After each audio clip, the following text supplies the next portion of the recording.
ARC5 ရှင်လျက်နှင့်ငရဲကြခြင်းအပိုင်း1ရန်ချင်းသူ့ကိုစရင်သွင်းပေးလိုက်သည်ထိုနေ့ညတွင်ရှက်ချီစီတို့ရွမ်ဆဲထံမှစာရောက်လာသည်ရွမ်ဆဲငါအေဂျင်စီကကြားတာတော့အဲ့ဒီလေမွန်ရောင်စကားစီမင်းသွားမလို့ဆိုရှန်ချီအန်အိုးသွားပြီးမှအေးတာတာပင်ပြန်ဖြေလိုက်သည်အင်းအထင်မလွဲနဲ့ငါမင်းကိုသတိထားကြည့်နေတာမဟုတ်ဘူးလူတိုင်းကမင်းကိုစိုက်ကြည့်နေကြပြီမင်းအကြောင်းပြောနေကြတာမဟုတ်လို့ငါတမင်နားထောင်နေတာမဟုတ်ဘူးအင်းမငါအေဂျင့်ကိုငါအမှတ်နဲ့ငှားထားတာ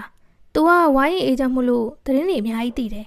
ငါမေးကြည့်လိုက်တော့လိမ္မော်ရန်စကားထဲဝင်ဖို့အခြေအနေနှစ်ခုလိုတယ်လို့ပြောတယ်တစ်ခုကအမှတ်3000ရဖို့နဲ့တစ်ခုကအရင်ရိုက်ဖူးတဲ့စကားကလိမ္မော်ရောင်ပြောင်းသွားဖို့ဒီလိုအချက်ကတော်တော်ရှားတယ်အဲ့တော့အမှတ်3000ကမင်းသွားမဲ့စကားရဲ့နောက်ဆုံးစီးပဲမင်းရဲ့အမှတ်ကပြန်မြောက်မရောက်တော့သေးဘူးမင်းတကယ်ကြီးထပ်ပြီးမစင်းစားချင်တော့ဘူးလားမင်းအကောင်ကြီးတစ်ကောင်နဲ့တွေ့ရင်ရှက်ချီဂယုမဆိုင်ပေသူတို့အိုင်တန်တွေကဝင်နာနဲ့တားမြစ်ခံထားရမှာပဲလေငါကြောက်စရာပါရှိလို့လဲအပ်တွင်အိုင်တန်ကန့်သက်သည့်စနစ်ရှိလေသည်အစရင်သရုပ်ဆောင်များသည်အိုင်တန်များမရှိကြသို့မဟုတ်ရှားကြလေသည်ရိုက်ကူးသည့်စကားအရေးအတွက်များလာသည့်နှင့်မျှအိုင်တန်များလည်းများလာသည်တေချာပေါက်သရုပ်ဆောင်များကိုအိုင်တန်အားလုံးတခါတည်းယူသွားခွင့်ပြုရန်ကအပ်အတွက်မဖြစ်နိုင်ပေဒါကအမှတ်နည်းသောတတ်သစ္စာကျဲပွင့်များအတွက်မတရားပေတရုပ်ဆောင်များသည်လည်းအိုင်တန်ပေါင်းစုံကိုမမြင်ကြပေအကြောင်းကဇကား၏ဇလန်းသည်သာလျင်အဓိကတော့ချက်ဖြစ်နေသောကြောင့်ပင်ထို့ကြောင့်အပ်သည်အိုင်တန်များကိုကန့်သက်သည့်စနစ်ကိုထားခြင်းဖြစ်သည်ခြောက်ခြားပွေရာဇကားတစ်ခုတွင်တရုပ်ဆောင်များသည်အများဆုံးအိုင်တန်3ခုသာလျင်ယူဆောင်သွားနိုင်ကြသည်အိုင်တန်ကိုကန့်သက်သည့်စနစ်သည်တရုပ်ဆောင်များကိုပိုင်၏အချင်းကိုမသုံးဘဲအိုင်တန်များကိုသာအားကိုးပြီးအောင်နိုင်အောင်လုပ်ကြမည်ဖြစ်စဉ်ကိုတားဆီးနိုင်လိုက်သည်ထိုသည်ကအစစ်နှိမ်ဇကားများတွင်အိုင်တန်များစွာကိုစုစည်းပြီးနောက်ပိုအဆင့်မြင့်သည့်ဇကားများစီသို့သွားကာအခြားသူများကိုအနိုင်ကျင့်ကြသည့်တရုပ်ဆောင်များကိုတားနိုင်လိုက်လေသည် FE ရွေချက်မှာစုပ်ပြတ်တတ်သည့်ဇကားများမဟုတ်ဘဲကောင်းမွန်သည့်ဇကားများကိုထုတ်လုပ်နိုင်သည့်ကျယ်ပွင့်များကိုမွေးထုတ်ပေးနိုင်ရန်ဖြစ်လေသည်ထို့ကြောင့်တစ်ဖက်လူတွင်အိုင်တန်များစွာရှိနေလျင်တောင်မှအများဆုံးအိုင်တန်3ခုသာယူလို့ရလေသည်ယူလို့ရသည့်အိုင်တန်အရေးအတွက်ကအကန့်အသတ်ရှိပါကအိုင်တန်အရေးအသွေးကအဓိကကျသွားပြီဖြစ်သည်သို့သောအိုင်တန်များကြားရှိအရေးအသွေးကွာခြားမှုကထင်ထားသလောက်မကြီးပေရှင်းရှင်းပြောရလျင်အိုင်တန်များသည်တစားပစ္စည်းများသာဖြစ်သည်သူတို့အားလုံးအသုံးပြုပုံမှာတရုပ်ဆောင်များပေါ်တွင်မူတည်လေသည်ဟုတ်တယ်အဲ့ဒါဆိုငါမင်းကိုနောက်ထပ်သတိဝင်လာစရာတခုပြောရအောင်မယ်အမှန်9000ကျော်တဲ့တရုပ်ဆောင်တွေစီမှာကိုရီကိုသွေးရှိလောက်တယ်အင်းကိုရီကိုသွေးဆိုတာဘာလဲလို့ငါ့ကိုမမေးတော့ဘူးလားငါမမေးရင်တော့ပြောပြမှာပဲမဟုတ်လားရွမ်ဆဲသည်အတော်ကြာအောင်ခဏတိတ်နေပြီးမှပြန်ဖြေသည်မင်းကရက်ဆက်ချက်ပဲထို့နောက်ရှက်ချီအားကိုရီကိုသွေးနှင့်ပတ်သက်ပြီးပြောပြတော့သည်နောက်ဆုံးတွင်ရွမ်ဆဲကပြောသည်ဘသူကိုရီကိုသွေးရောက်ပိုကောင်းလဲကြည့်ကြတာပေါ့ရှက်ချီကစိတ်မဝင်စားစွာပြန်ဖြေသည်အိုးရွမ်ဆဲခဏတာတိတ်သွားသည်မင်းငါ့ကိုပြန်စဉ်းစားကြည့်ကြလားရှက်ချီအံ့ဩသွားရသည်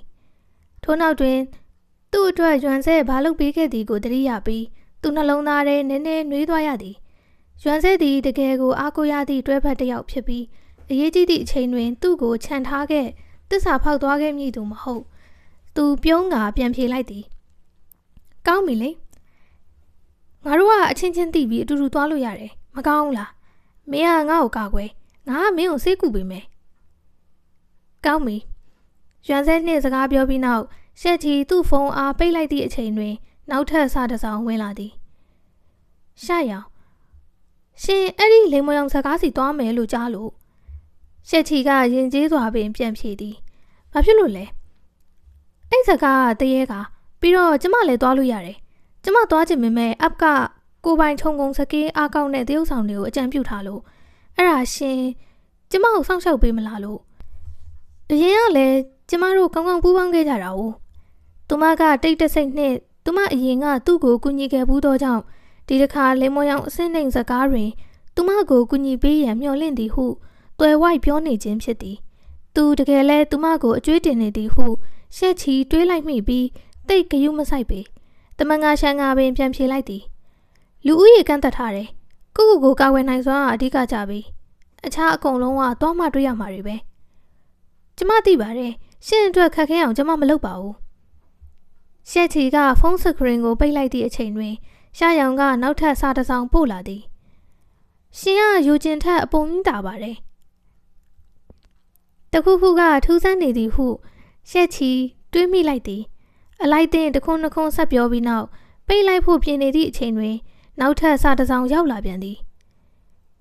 ဒီတစ်ခါက friend request ဖြစ်သည်ရှက်ချီမျက်လုံးများပြူးကျဲသွားပြီးခဏရက်သွားသည်ရှန်ကြီးက friend request ပို့ထားပါသည်သဘောတူပါသလား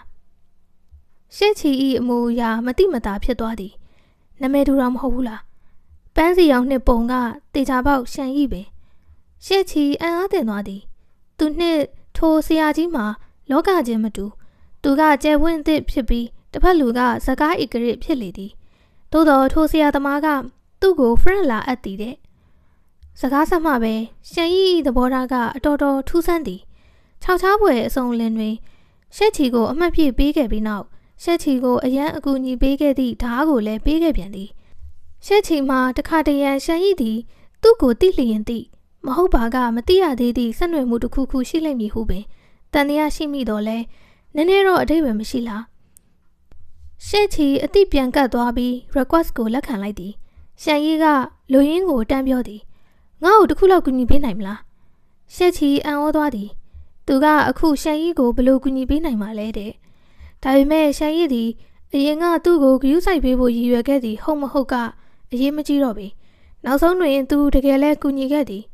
ထို့ကြောင့်ရှက်ချီရိုးရိုးရှင်းရှင်းပင်ပြန်ဖြေလိုက်သည်ကူညီပေးလို့ရမလားကြည့်ကြည့်မယ်လေမင်းကိုဝေးမပိုးစေပါဘူးနောက်ထပ်မင်းသွားမယ့်စကားမှာငါရဲ့မိတ်ဆွေလဲသွားလိမ့်မယ်မင်းမအင်အားပုံမဲဆိုရင်ငါအတွက်သူ့ကိုစောင့်ရှောက်ပေးနိုင်မလားရှက်ချီလန့်သွားရသည်ကျွန်တော်ကူညီနိုင်မယ်လို့ထင်တယ်ပေါ့ရှန်ကြီးကမြန်ပင်ပြန်ဖြေသည်တေးကြတာပေါ့ရှက်ချီနည်းနည်းအံ့ဩသွားရသည်ရှန်ကြီးကသူ့ကိုအဲ့လောက်တောင်အကောင်းမြင်ထားတယ်လားပြီးတော့ရှန်ကြီးကရှက်ချီဂယူးဆိုင်ရဖို့လိုတဲ့တယောက်ရဲ့မိတ်ဆွေတွေဆိုပဲရှက်ချီမှာတခြားသူများအကြောင်းစိတ်ဝင်စားမရှိလာတော့လဲရှန်ကြီးမှာလုံးဝအတ္တကြီးသူဖြစ်ပြီးအားနည်းသူများနှင့်ဆက်ဆံရသည်ကိုမကြိုက်ဟုသူကြားဘူးသည်ရှက်ချီသူတို့ပြောထားသည့်စာများကိုပြန်ကြည့်လိုက်ပြီးထိုသူနှင့်ရှန်ကြီးမှာပုံမှန်မဟုတ်သည့်ဆက်ဆံရေးရှိကြလိမ့်မည်ဟုခံစားလိုက်ရသည်ဟုတ်ပြီကျွန်တော်ဂရုပေးတယ်ရှန်ကြီးကအများကြီးအကူအညီတောင်းထားသည်မဟုတ်ဘဲလှုပ်ပေးရလွယ်လေသည်သူ့အတွက်အရှုံးမရှိသောကြောင့်ရှက်ချီသည်ကိုရီးကိုရာခန်းစားချက်များကိုပြန်ဆက်လိုက်ရဖို့ဝင်မလေးပြီသူ့နာမည်ကစုချင်းသူကအရှိဆုံးနဲ့အလှဆုံးသပင်တွေရှိတဲ့တယောက်ပဲတခါထပ်ပြီးထူးဆန်းသည်ဟုရှက်ချီတွေးမိလိုက်သည်ကောင်းပြီရှန်ကြီးပြန်မဖြေတော့ပြီရှက်ချီကဖုန်းစကရင်ကိုပိတ်တော့မိအချိန်တွင်နောက်ထပ်စာတစ်စောင်ရောက်လာသည်ငါမင်းကိုလာရှာထားတယ်လို့သူ့ကိုမပြောလိုက်နဲ့ထူးဆန်းသည့်ခန်းစားချက်ကြီးကပိုဆိုးလာသည်လောလောဆယ်ရှက်ချီမှာမစူးစမ်းနိုင်သောကြောင့်စိတ်ထဲမထဲတော့ပြီရှန်ကြီး၏တောင်းဆိုမှုပြီးသွားပြီးနောက်သူလည်းဖုန်းကိုချထားလိုက်နိုင်တော့သည်၄ရက်ကြာပြီးနောက်ညသကောင်အချိန်၌နောက်ထပ်စကားစီသို့ဝင်ပါရန်အတိပေးစာကိုရှက်ချီရလိုက်သည်3မိနစ်အတွင်းတွင်စကားရှင်လျက်နှင့်ငရဲကြခြင်းစီသို့တင်ဝင်ရောက်ပါမည်ငရဲရလားလူဝံဘေးဘက်တွင်တွေးလိုက်ရပြီးမျက်မှောင်ကျုံလိုက်သည်လူသေးတွေသွားတဲ့ငရဲဖြစ်ရမှာ哦ဒီလိုအသက်ရှင်လျက်နဲ့သွားရမယ့်ငရဲဆိုတာငါလည်းမသိဘူးအပ်ကစက္ကန့်အနည်းငယ်ကြာဖတ်နေပြီးနောက်စကားပိုစတာထွက်လာသည်ရှက်ချီခဏရက်သွားပြီးသူ၏မျက်ဝန်းများကအံ့ဩသောမှုကိုပြနေသည်ပိုစတာ၏အလဲပဟိုတွင်ကြာကန်တစ်ခုပါသည်ကြာကန်ထဲရှိရေမှကြည်လင်နေပြီးကြာရွက်များဖြန့်ကားကရွှေရောင်ကြာဝတ်ဆံများထိုးထွက်နေသည်မမုံကောင်းကင်ဘုံအလားလှပလေသည်စန့်ကျင်နေသည်ကထိုကြောက်စိမ်းရောင်ကန်၏အောက်တွင်မှောင်မိုက်နေသောငရဲရှိနေခြင်းပင်ကြာကန်၏တောက်ပလှပမှုနှင့်ရှင်မာက ငရဲမှာပုံဖော်မရသည့်စုပ်ချက်များသာရှိသည်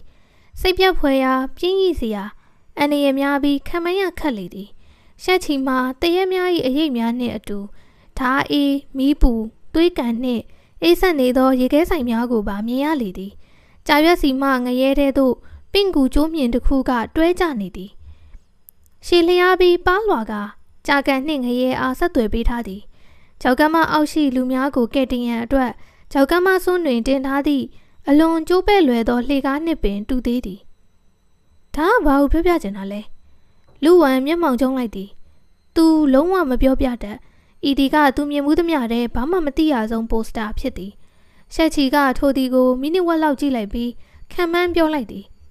ကြည့်ရတာတင်ဂီတနဲ့ဖော်ပြတဲ့ဇာတ်ကားမျိုးထင်တယ်ဒီပိုစတာကပြောပြနေတာငရဲရဲ့အပေါ်မှာလူပုံမရှိဘူးဒီအတိုင်းကြာကန်မဲတဲ့ပင့်ကူကျိုးမြင်ကကြာကန်နဲ့ငရဲကိုဆက်ပေးထားတာမိုက်တာပဲလူဝံကသူ့လက်ချောင်းများကိုပုတ်တက်လိုက်သည်အရင်တော့ကတေချာပေါက်တရဲရင်စကားပဲဒါဘာစကားမျိုးလို့ထင်လဲပြောရခက်တယ်ရှက်ချီပခုံးတွန်းမြလိုက်သည်အဲ့ဒါကြောင့်အပ်ကနည်းနည်းမတူဘူးလို့ပြောထားတာလေ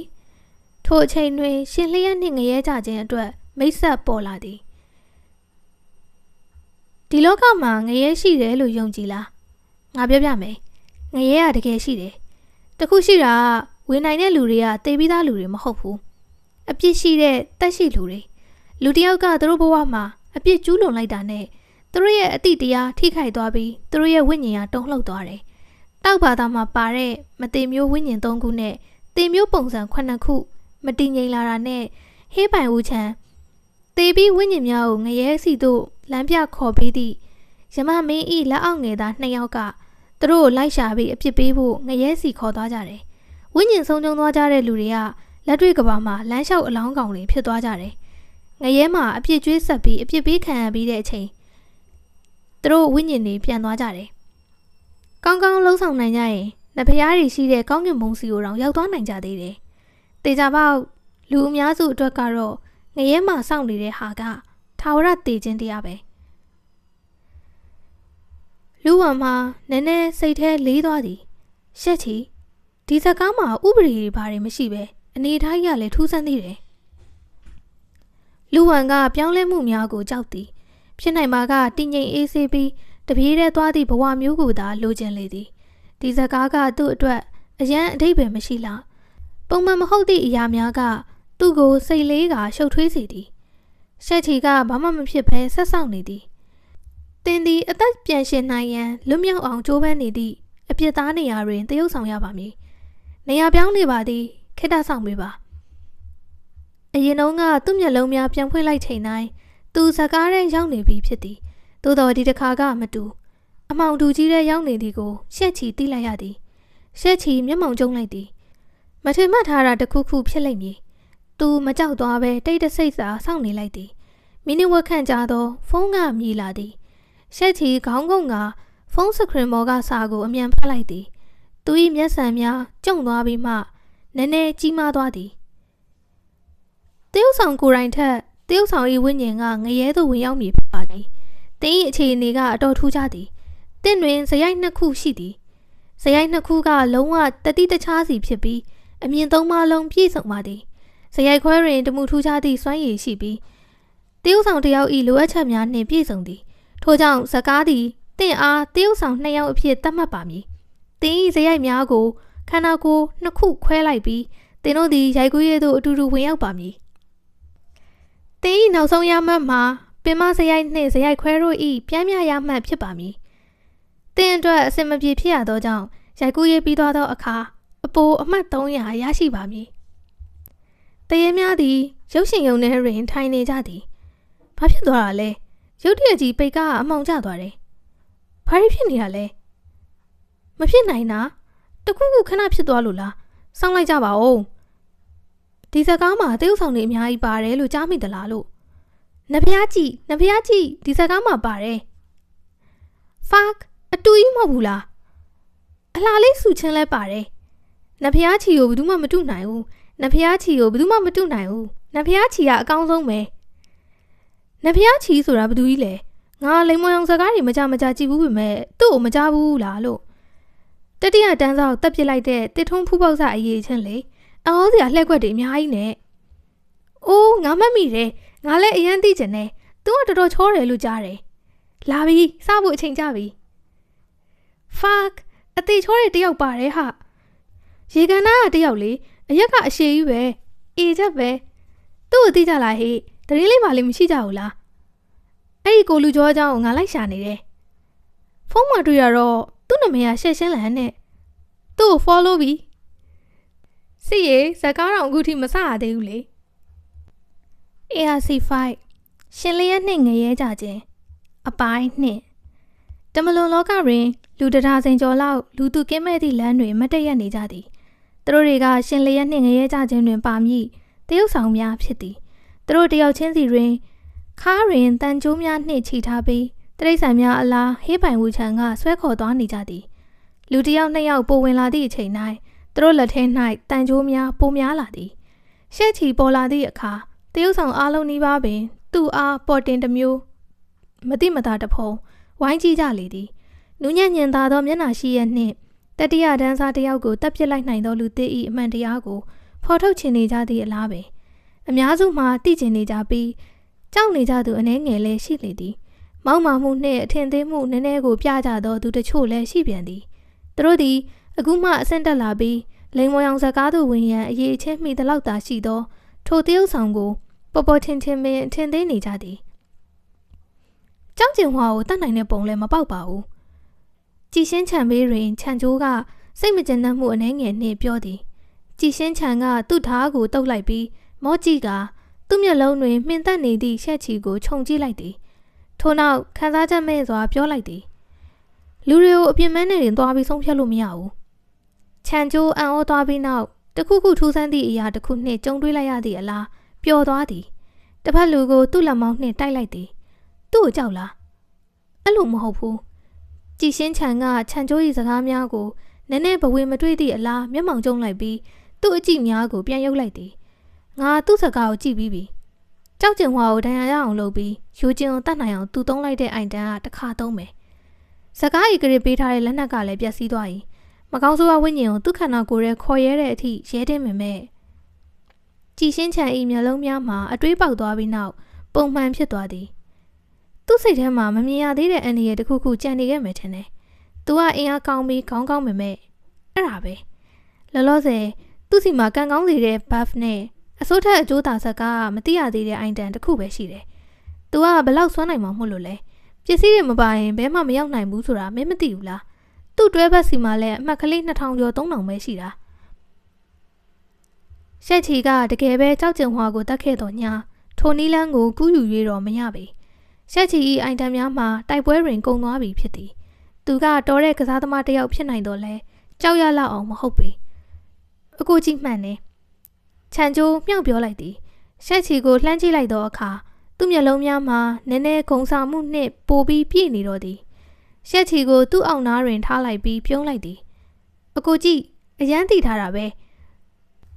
ကိုတိထားကိုရန်သူကိုတိထားလေခြံကျိုးမေးလိုက်သည်အကိုကြီးဒီစကားပြီးရင်အကိုတတိယတန်းစီတက်သွားတော့မှာမလားကြည်ရှင်းချံပြန်မဖြေပဲသူ့၏အမူအရာကမူသေးတာဖြစ်နေတော့ညာသူ၏မျက်လုံးများကတော့ကိုအားရကျဉ်းနှံ့မှုနှင့်ပြည့်နေသည်ခြံကျိုးနှင့်ကြည်ရှင်းချံမှာလူသစ်ဟောင်းများတတုတ်ထဲမှဖြစ်သည်ကြည်ရှင်းချံကသူတို့ထဲမှပထမရသူဖြစ်ပြီးယခုဆိုလျင်တတိယတန်းစာရောက်တော့မည်ဖြစ်ကာခြံကျိုးမှာတန်းစာရအောက်ဆုံးတွင်ဖြစ်သည်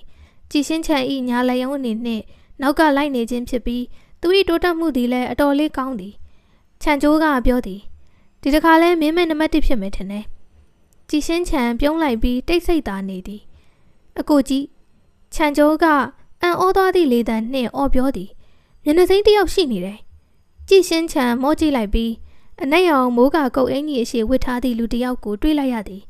တကယ်တမ်းတွင်အားလုံးကရုပ်တရက်ပေါ်လာသည့်ထိုလူစိမ်းကိုမတိမတာလှမ်းကြည့်နေကြသည်ထိုသူကအရက်ရှည်ဖြောင့်မတ်ကထင်းရှင်းသည့်မျက်နှာကောက်ကြောင်းနှင့်ချောမောသည့်ပုံမှန်တွင်မြင်ရှိသည်သူ၏မျက်နှာနှင့်ခန္ဓာကိုယ်မှာအလွန်ကိုဖိအားပေးနိုင်ပြီးတက်ရောက်မှုအားကြီးသည်သူ့ကိုမြင်ချင်းပေးစွမ်းသည့်ပုံစံမှာအထက်စီးဆန်ပြီးအေးဆက်မှုအပြည့်နှင့်ဖြစ်လေသည်ကြည်ရှင်းချံမှာသူ၏နှာခမ်းများကိုတင်းတင်းဆေးလိုက်ပြီး သူ၏မျက်လုံးထဲစိတ်ရှုပ်မှုပေါ်လာသည်သူမသိသေးသည့်တရုတ်ဆောင်ရှိနေသည်အပြင်ပိုင်းအရထိုတရုတ်ဆောင်၏ရုပ်ရည်နှင့်ပရိသတ်များကိုဆွဲဆောင်နိုင်စွမ်းမှာသူထက်ပိုအားသာလေသည်အင်အားအတိအကျကိုဖြစ်မသိရသေးပေကြည်ရှင်းချန်ဓားကိုတင်းကျပ်စွာဆုပ်ကိုင်လိုက်သည်သူရှက်ချီကိုမကြောက်တော့လဲထိုဘာမှမသိရသောလူစိမ်းသည်စုချင်းမှလွဲ၍ဒီဂိမ်းတွင်သူ့အတွက်အကြီးဆုံးပြိုင်ဘက်ဖြစ်လာနိုင်လေသည်အကိုကြီးသူရှက်ချီစီကိုသွားနေတယ်သူတို့တွေသိနေကြတာများလားဟင်ဘာလို့စုချင်းကလည်းရှက်ချီစီကိုသွားနေတာလဲရှက်ချီကစုချင်းကိုသိတယ်လားချန်ကျိုးလုံးဝရှုပ်ထွေးသွားသည်ကြည်ရှင်းချန်၏မျက်လုံးများမှေးကျင်းသွားတော့သည်အပ်၏ရုပ်ချီးဆုံးဖြတ်ချက်ကရှက်ချီကိုအငိုက်မိသွားခဲ့သည်ထိုနေရာတွင်ခြေလက်တွေတောင့်တင်းပြီးစိတ်ထဲရှုပ်ထွေးရင်းသာမတ်တရက်နေနိုင်လေသည်ပထမဆုံးအကြိမ်ရှက်ရှင်းလန်ထွက်သွားခဲ့သည်ကိုသူမှတ်မိသေးသည်သူ့စိတ်ထဲကကြောက်စိတ်ကမိဘများနှင့်တက်လုံးအတူနေလာခဲ့သောကလေးတစ်ယောက်ကရုတ်တရက်နယ်ဝေးသို့သွားကပညာသွားတင်တဲ့ကဲ့သို့ပင်သူတွင်ကလေး၏မနစ်လိုမှုနှင့်မိဘများ၏လှုပ်ပေးရမည်ကိုစိုးထိန်မှုတို့ရှိနေခဲ့သည်ကံကောင်းစွာပင်ဒီတစ်ခါကသူရှက်ရှင်းလန်နှင့်ကွဲသွားသည့်ပထမဆုံးအကြိမ်မဟုတ်သောကြောင့်အများကြီးပိုပြီးအသားကျလာလေသည်ရှက်ချီအသိစိတ်ပြန်ဝင်လာပြီးနေထိုင်ရမကောင်းသည်ကိုလစ်လူရှုထားလိုက်သည်သူ့ကိုနှင့်အတူဖြစ်စဉ်တစ်ခုကိုအတူတူပြီးအောင်လုပ်နိုင်ရန်ကသူစိတ်ကူးရမေးသည့်အရာဖြစ်သည်ရွမ်ဆဲမှာ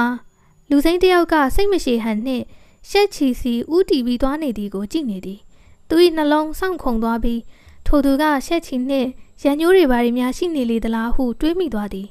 သူအမြန်ပင်ရှက်ချီဘေးသို့သွားလိုက်ပြီးထိုသူတစ်ခုခုလှုပ်ပါကပြန်တုံ့ပြန်နိုင်ရန်ပြင်ထားလေသည်ရှက်ချီမင်းအဲ့ဒီလူနဲ့ရန်ညိုးတွေဘာတွေများရှိလို့လားငါဘာလို့သူ့ကိုမသိရတာလဲရန်ဆဲကအတန်ခန့်နှိမ့်နှိမ့်နှင့်မေးလိုက်သည်ရှက်ချီကအပြုံးမမြည်သည့်အပြုံးတစ်ခုသာပေးလိုက်သည်ငါသူ့ကိုမသိပါဘူးfuck ကိုလူချွေးရဲ့ပုံစံကဘာလို့အဲ့လောက်ကြမ်းနေရတာလဲတယောက်ယောက်ကိုတတ်ချင်နေတယ်လို့မျိုးကြီးမှုန်ကုတ်ပြီးစိတ်ဆိုးနေတာကြလို့တားချီနဲ့အညိုးတွေဘာတွေများရှိလို့လားရှက်ရှင်းလန်သည်ရှက်ချီဤရှေ့သို့ရှောက်သွားလိုက်ပြီးသူမျက်နှာပေါ်ရှိမှုန်ကုတ်နေမှုမှာပျောက်သွားတော့သည်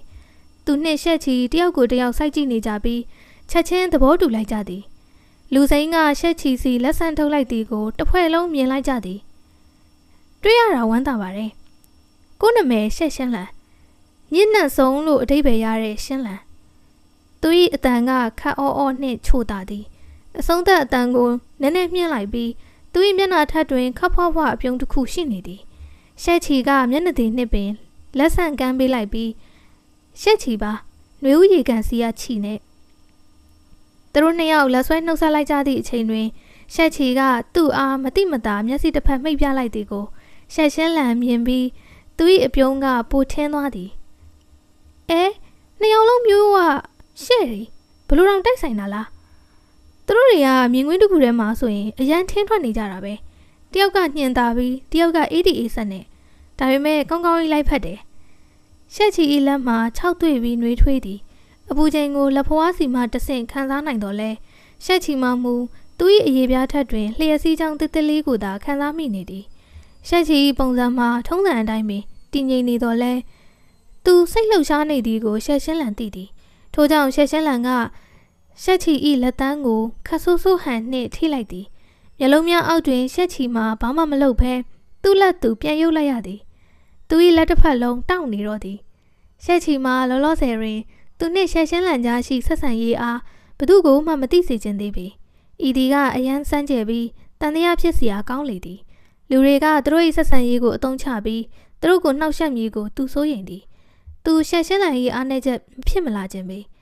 ခွဲထွက်သွားခြင်း၏အားသာချက်ကသူတို့ပူးပေါင်းပြီးတိချစီလှုပ်ရှား၍ရသည်ဤဒီကသူတို့၏ပြီးမြောက်မှုကိုတိုးစေမည်ဖြစ်သည်သို့သောအားနည်းချက်များကလည်းတိတာလှသည်သူတို့မှာအချင်းချင်းပေါ်အလွယ်တကူတက်ရောက်နိုင်သောကြောင့်ထိုအချက်ကိုသူနည်းအောင်လုပ်သင့်သည်အချင်းချင်းမသိသလိုဟန်ဆောင်သည်ကသာလျှင်အကောင်းဆုံးရွေးချယ်မှုဖြစ်ပြီးရွမ်ဆဲနှင့်ရှရောင်အားရှင်းပြရမည့်အချက်သက်သာလေသည်မသိဘူးရှက်ချီကပိုပြီးထင်းထွက်နေလို့လားချန်ကျိုးကတာမန်ပင်ပြောလိုက်သည်ကြည်ရှင်းချန်၏အကြည့်ကိုပြန်ရုပ်ကအာယုံမထားတော့ပေထိုနှစ်ယောက်ကသစိမ်းနေဖြစ်သည်သူတို့ပူးပေါင်းကြလျင်တော့မှတယောက်ကိုတယောက်လုံးဝယုံကြည်နိုင်ကြဖို့မဖြစ်နိုင်ပေသူစိတ်ပူစရာမလို你好，ကျွန်တော်နာမည်စုချင်းပါစုချင်းကရှက်ချီစီတို့အနှဲငယ်မဝင့်မရဲပြုံးပြသည်နာမည်ကိုကြားသောအခါရှက်ချီလန့်သွားရသည်တိုက်ဆိုင်လိုက်တာထိုသူကိုသူလိုက်ရှာစရာမလိုတော့ရှန်ရီမိတ်ဆွေကသူကိုယ်တိုင်ရောက်ချလာသည် fuck ဘာလို့တာမန်လူတွေရဲ့အထက်မှာနေတတ်တဲ့အလှလေးစုကရှက်ချီကိုအရင်ဥအောင်လာရှာရတာလဲရှက်ချီကိုစိတ်ဝင်စားနေတာတော့တေချာပေါက်မဟုတ်ဘူးမလားရှက်ချီကလည်းတိုက်တိုက်ဆိုင်ဆိုင်ဂေးနေတာစုချင်းကလည်းဂေးပဲလေခံကြောကြီးရှောင်ရှက်ကိုငါယူလိုက်ပါမယ်သူတို့တွေကသိနေကြတာလားငါရှက်ချီဖန်သူတို့မသိကြတာသိကြတယ်ရှန်ရီဤတောင်းဆိုမှုကိုရှက်ချီမှတ်မိသေးသည်နောက်ပိုင်းတွေအတွက်လမ်းဖောက်ရန်စုချင်းစီသူချင်းကပ်မည်ဟုရည်ရွယ်ထားပြီးဖြစ်သောကြောင့်စိတ်လိုအားရပင်ပြန်ပြေးလိုက်သည်ကျွန်တော်ရှက်ချီမင်းကအရန်လှတာပဲသူနဲ့စကားပြောနေတော့ကရှန်ရီမှာအတော်ကိုမြှောက်ပြောထားသောကြောင့်ရှက်ချီလည်းသူ့စကားကိုသာငှားပြောလိုက်သည်သူကတကယ်လဲလှသည်စုချင်းဤအနက်ရောင်စပင်ရှည်မှဖြန့်ချထားပြီးအလွန်ကနဝင်ဆန်သည့်စိတ်နေစိတ်ထားရှိလေသည်ပိန်ပါပါနှင့်တတရရရှိသည်စုချင်းမှာထိုစကားများကြောင့်အံ့ဩသွားရသည်ရှက်သွားပုံရပြီးသူ့မျက်နှာမှာနည်းနည်းနီးသွားသည်ကျေးဇူးရှန်ရီသဘောကျသည့်သူကဘလိုလူမျိုးလဲသိကျင်သောကြောင့်နားလည်နိုင်ရန်ယဉ်ဤလိုခြင်းဖြစ်သည်ထို့ကြောင့်ထိုသူကမထင်မှတ်ထားလောက်အောင်ဆွဲဆောင်မှုရှိသည်ကိုတွေးလိုက်ရသည်ရှက်ချီသည်တက်ကြွထက်မြက်ပြီးချောမောသည့်ရုပ်ရည်ရှိသည်ရှန်ရီသဘောကျလောက်เสียလူမျိုးပင်စုချင်းမှာသူ့စိတ်ထဲရှိခါသိမှုကိုလစ်လျူရှုလိုက်ပြီးပြုံးလိုက်သည်မင်းစိတ်မရှိရင်ကျွန်တော်မင်းနဲ့အတူပါလို့ရမလားရှန်ရီသဘောကျသည့်လူကဘလိုလူမျိုးလဲသူသိရပါလျင်သူလည်းနည်းနည်းပါးပါတင်ယူလို့ရလောက်သည်ရှန်ရီကရှက်ချီကိုဆက်သွယ်ပြီးပြီလားသူမသိပေထို့သောဆိုပါကအခြေအနေကိုပွင့်ပွင့်လင်းလင်းနှင့်တေးသေးချာချာစစ်ဆေးပြီးရှက်ချီ၏အနားတွင်လုံနေရင်းနှင့်ရှက်ချီကိုရှင်းပြလို့ရသည်ရှက်ချီစိတ်ဝင်စားသောလိန်ကိုသိတော်လဲရှက်ချီကရှန်ရီကိုကြိုက်လောက်မည်ဟုသူမထင်သေးပေထို့အပြင်ယခုတွင်ရှက်ချီမှာတိတ်အားမကြီးသေးပေစုချင်းလဲသူ့ကိုနည်းနည်းလောက်ကာကွယ်ပေးလို့ရလောက်သည်ထို့သောဆိုပါကဘလောက်မှမဟုတ်ရင်တော့စကားကိုကြည့်နေမိရှန်ရီပျော်သွားလောက်သည်ထို့အပြင်ရှက်ချီသည်ယင်းနီးရလွယ်ကူသည့်တကယ်ကိုစိတ်ထားကောင်းသူဖြစ်သည်ဒါကပြိုင်ဘက်ရဲ့စိတ်အခြေအနေကိုနားလည်တာမျိုးစုချင်းသူ့ကိုယ်သူပြုံးလိုက်မိသည်ရှက်ချီအံ့ဩသွားသည်စုချင်းကဘာလို့ရုတ်တရက်ကြီးထို့သို့အကြံပြုလာသည်ကိုသူမသိတော့လဲအချိန်ကိုက်ပင်ဖြစ်သည်ရှက်ချီချက်ချင်းပင်ခေါင်းညှိငါသဘောတူလိုက်သည်လူမှုဆက်ဆံရေးနှင့်တိတ်အသားမကျသည့်စုချင်းမှာစိတ်သက်သာရကတပြင်းချလိုက်သည်အခုမှရောက်လာသည့်ရွံစဲနှင့်ရှရောင်မှာစွန့်အသွားရသည်ရှက်ချီရဲ့ဆွဲဆောင်နိုင်စွမ်းကအဲ့လောက်ကောင်းလားအကိုကြည့်စုချင်းလိုတကူတော်ဝင်ဘလွေရအောင်ရှက်ချီစီအရင်သွားပြီးပူးပေါင်းနေပေါ့ခြံကျိုးမှာအံ့ဩသွားပုံပေါ်သည်အဲ့ဒီလူမှာဘာမော်စွမ်းအားတွေများရှိလို့လဲအဲ့ဒီမှာဘာစွမ်းအားရှိမှန်မသိရတဲ့လူတစ်ယောက်ကလည်းရှိနေသေးတယ်ကြည်ရှင်းချန်၏မျက်နှာမှာနည်းနည်းစိတ်ဓာတ်ကျနေသည်အကယ်၍စုချင်းသာတွဲဖက်ရှာခြင်းသည်ဆိုပါကသူမဟုတ်ဘဲဘာလို့ရှက်ချီကိုရွေးလိုက်ရတာလဲရှက်ချီဘက်တွင်စကားအနှဲငယ်ပြောပြီးကြပြီးနောက်တယောက်နဲ့တယောက်နည်းနည်းရင်းနှီးသွားကြလေသည်မင်းကပထမဆုံးတွေ့ချင်းမှာလူတွေကိုလှတယ်ဆိုပြီးချီးကျူးတယ်ပေါ့ရှက်ချီနှင့်စုချင်းဘာလို့ရင်းနှီးနေကြသည်ကိုတီးတီးရှက်ချင်းလန်မှာပြင်းကြီးစွာနောက်ပြောင်လိုက်သည်မဟုတ်ပါဘူးရှက်ချီကသူ့ကိုလှမ်းကြည့်လိုက်သည်ကောင်းပြီလေရှက်ချင်းလန်သူ့ကိုစိုက်ကြည့်လိုက်သည်အဲ့ဒါဆိုဒါကမင်းနဲ့ကိုပထမဆုံးတွေ့ဘူးကြတာပဲလေ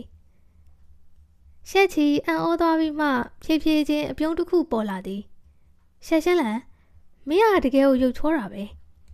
ဤဒီကရှက်ချီသူ့အားပထမဆုံးအကြိမ်သူ၏မျိုးရွတ်နာမည်နှင့်နာမည်ကိုခေါ်ခြင်းဖြစ်သည်စကားလုံးများကိုစနှောက်သည့်လေသံနှင့်တလုံးချင်းစီပြောလိုက်ခြင်းဖြစ်သည်ထိုအတွေ့အကြုံကမထင်ထားလောက်အောင်ကြည်နူးစရာကောင်းပြီးရှက်ချီမှအထာပေးဟန်နှင့်မျက်တောင်ခတ်လိုက်သည်သူတမင်လှုပ်လိုက်ခြင်းဖြစ်သည်ရှက်ချင်းလန်ကသူကျဉ်တ်သွားကြောင်းခေါင်းငိမ့်ပြလိုက်ပြီးနောက်သူ၏ခံစားချက်ကင်းမဲ့သောပုံစံပြန်ဖြစ်သွားသည်ထိုသည်ကစိုးဝါးသည်ဟုရှက်ချီမထင်မိပေဘလို့ဖြစ်ဖြစ်သူရှက်ချင်းလန်နှင့်ဖြည်းဖြည်းချင်းရင်းနှီးလာသလိုလှုပ်ပြရမည်ထိုနည်းလမ်းမှာရှက်ချင်းလန်ကသူ့စရိုက်ခွဲနှင့်သူ့ချစ်သူကောင်းလေးဖြစ်သည်ကိုလူတွေမသိစေသရွေ့အဆင်ပြေလေသည်အလွယ်တကူခံစားရတတ်သည့်စုချင်းကရှက်ချီနှင့်ရှက်ချင်းလန်ကိုထူးဆန်းဟန်နှင့်ကြည့်နေသည်ဒီရေမဲကြီးတက်လာပြီဟေးသူ သွေးဝိုက်ပြောချင်နေတာတွေကအရန်ကိုများလို့နဲ့လို့ဘာကိစ္စငါတွေးနေမိရလဲနေအောင်တားချီဘီရိုတွေကထွက်လာတာခဏခဏရှိပြီအဖြောင်းကောင်တွေကရုပ်ရည်အကြောင်းမကြွားတတ်ကြအောင်မလားဒါကနှွေဦးနှလုံးသားများလားအရင်တခါစကားတွေကိုအာယုံဆိုင်အောင်